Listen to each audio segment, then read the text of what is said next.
Police exchange shots with Mazaruni prison escapees. Kiflan's tax-dodging saga continues. And Belize's national football team ambushed in Haiti.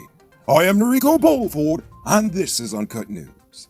After probing the police about reports of gunfire on the East Coast, last night the media was finally able to get the police to admit that they have shot and killed two of the Mazaruni escapees and a woman who they claim was a close associate of one of the fugitives.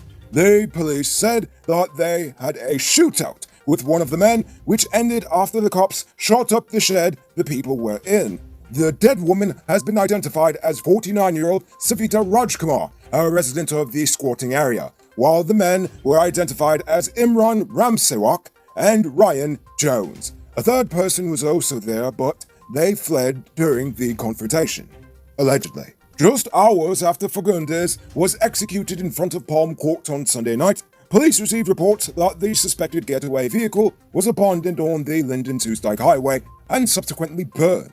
While police have not yet publicly named any suspects, they do suspect that the call Fagundes received was to lure him out of the club and to his demise.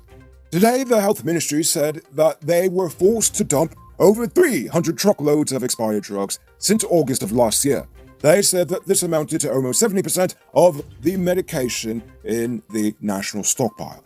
This amounted to over 10 billion Guyana dollars, which will be replaced by over $12 billion of medical supplies. According to them, $4 billion went towards medication to make up for the national shortage, while another $5 billion went to personal protective equipment, while another $3 billion went to get lab equipment.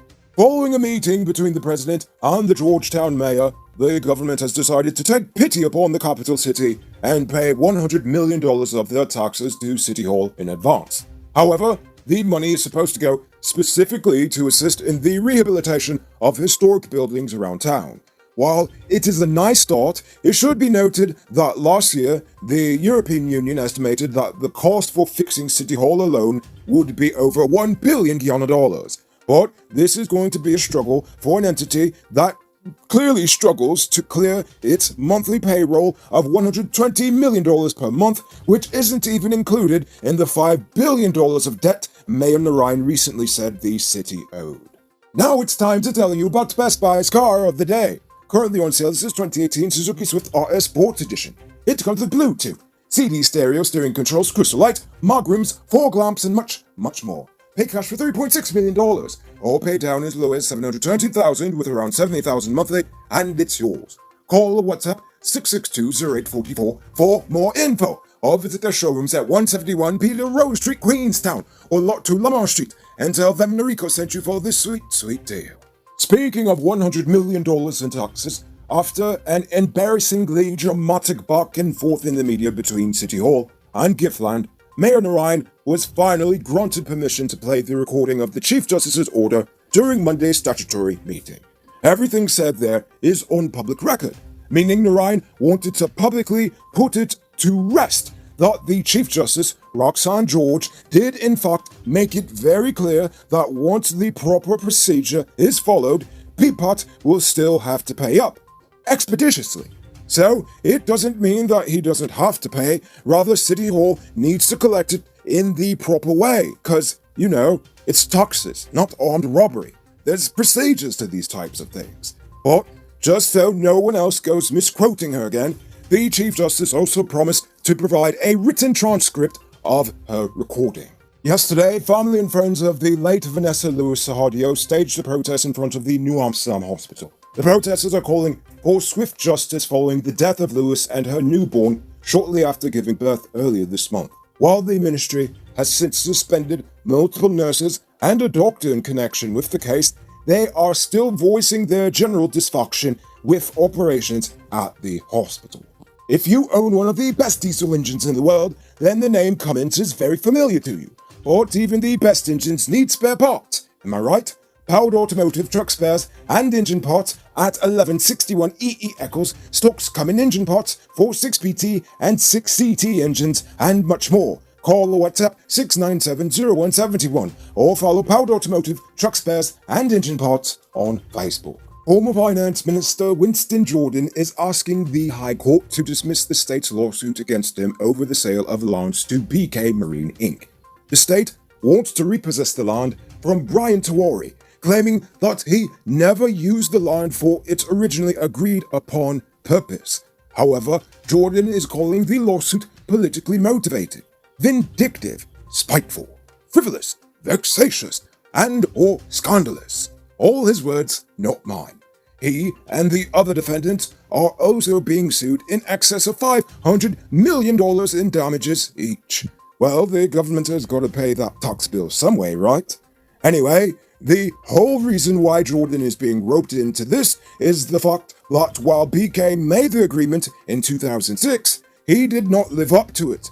Fast forward to 2016, new government is in, and BK has now racked up millions in penalties to the state for breaking the lease for over a decade. So instead of telling Tawari to cough up the bread, what does Jordan do?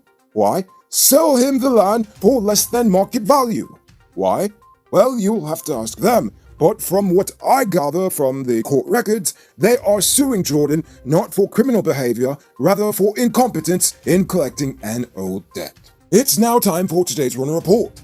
Today, the nation recorded 64 new cases. There are now 218 persons dead and 11 persons in the ICU. Oh my, that's going up. There are now 840 persons in home isolation, and the total number of known cases now stands at 9,732. Oh my.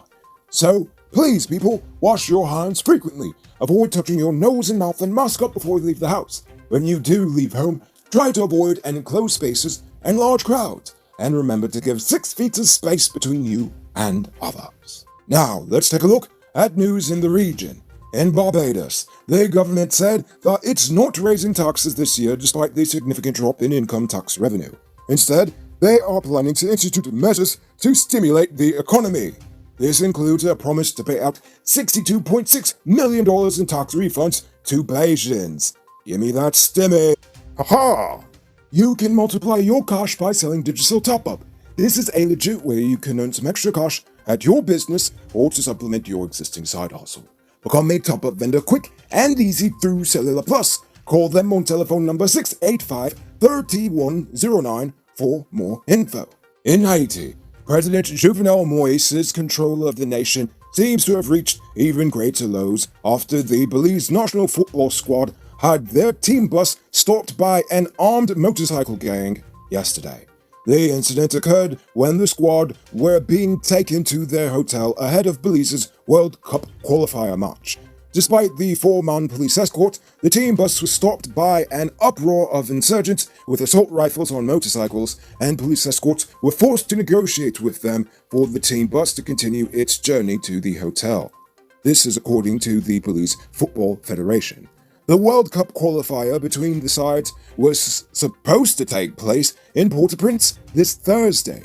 It remains to be seen if the event will still go on, seeing as the players just want to go home now instead of being shot at. So, yeah, I understand.